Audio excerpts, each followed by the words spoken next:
رمضان آ رہا ہے، تیاری کرو۔ جیسے حج پر جانے سے پہلے معافیاں مانگتے ہو، رمضان سے پہلے بھی ایک دوسرے سے معافی مانگو، ایک دوسرے کو معاف کرو، ایک دوسرے کو درگزر کرو، خود جا کے معافی مانگ لو، اللہ آپ کا مقام اونچا کر دے گا، مرتبہ اونچا کر دے گا۔ آخری رات اللہ تعالیٰ فرماتے ہیں جاؤ، تمہارے رات کی قیام اور دن کے روزے کے بدلے تمہیں سب کو معاف کر دیا، مانگو۔ اور ایک رات اللہ نے شب قدر بنائی جو 1000 راتوں کے برابر کر دی۔ وہ آج آپ کی تو راتیں ہی بڑی چھوٹی ہیں، 5 راتیں جاگ لو، 3 گھنٹے دی بھی نہیں رات ہوندی، تو 5 راتیں جاگ لو، 21 23 25 27 29، ان میں سے ایک رات ضرور شب قدر ہوگی۔ ایک رات کا جاگنا 80 سال کی عبادت سے بڑھیا ہو جائے گا، صرف ایک رات کا جاگنا، ایک رات کا جاگنا۔ ایک شرط ہے، دل میں بغض نہ ہو، نفرت نہ ہو، حقارت نہ ہو، کسی مسلمان کو حقیر نہ جانو، بلکہ کسی انسان کو حقیر نہ جانو، تو آپ کی بندگی اللہ کی بارگاہ میں پہنچ کر آپ کے مقام کو اونچا کر دیں گی۔ تو عبادات میں ایک نماز ہے، پھر ایک روزہ ہے، پھر زکوٰۃ اور حج مالدار لوگوں کا فریضہ ہے، غریبوں کا نہیں ہے، متوسط طبقے کا نہیں ہے۔ تو عبادات کا جو نصاب ہے بڑا مختصر ہے۔ 5 نمازوں پہ کتنا وقت لگتا ہے؟ روزے سال کے بعد آتے ہیں، گنجائش ہے، بیمار ہو بعد میں رکھ لو، مریض ہو بعد میں رکھ لو، زکوٰۃ سارے سال میں کسی وقت دے دو، حج زندگی میں کب کسی وقت کر لو۔ یہ ایک چھوٹا سا نصاب ہے۔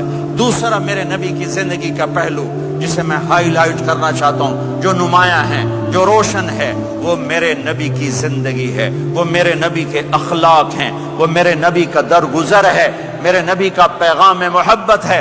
میرے نبی نے فرمایا اسلام کا سب سے مضبوط عمل کیا ہے؟ ایو اور الاسلام اوثق۔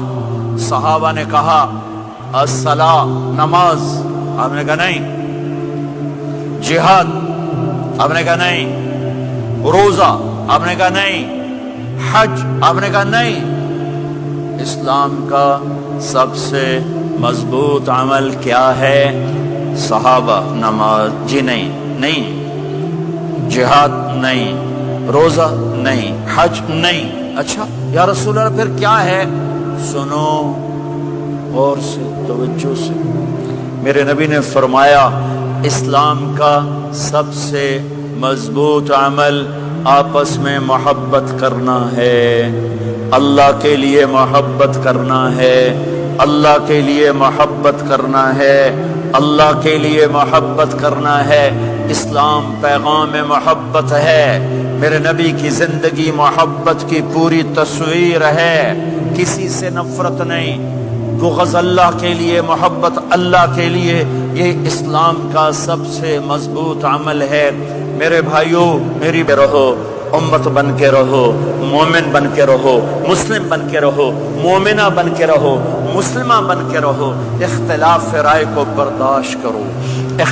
یہاں چاند کے مسئلے میں اختلاف ہوتا ہے، روزے کے ٹائم میں اختلاف ہوتا ہے، علماء سے کہتا ہوں اس اختلاف کو مٹھاؤ، جس میں سہولت ہو سارے وہ لے لو۔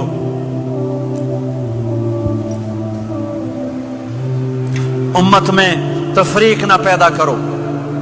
یہ علماء کے سامنے ہاتھ جوڑتا ہوں، جس میں امت کو زیادہ سہولت ہو، ما خیر بین امرین الا اختار ایسرہما۔ 2 کام جب میرے نبی کے سامنے ہوتے تھے، جو مشکل ہوتا تھا چھوڑ دیتے تھے، جو آسان ہوتا تھا لے لیتے تھے۔ تو میرے بھائی بہنوں، یہ مذہب کی نفرت پاکستان میں، بنگلہ دیش میں اور انڈیا میں آگ لگی ہوئی ہے۔ امت بن کے رہو، امت بن کے رہو۔ اگر آپ اور میرا مسائل میں اختلاف ہے تو یہ ہماری محبت کو نہ ختم کرے، ہمارے تعلق کو نہ ختم کرے، ہماری نفرتیں نہ پیدا ہوں۔ اختلاف رائے شروع سے تھا، آج بھی ہے، آئندہ بھی رہے گا، لیکن اللہ کے واسطے، اللہ کے واسطے، اللہ کے واسطے اس کو محبت میں بدلو، اس سے محبت میں بدلو، اس سے محبت میں بدلو۔ اختلاف رائے کو برداشت کرو، مذہب کے نام کی نفرت کو ہوا نہ دو، ہوا نہ دو، اس کو ٹھنڈا کرو، اس پر پانی ڈالو، اسے بھڑکاؤ نہیں، اس پر پانی ڈالو۔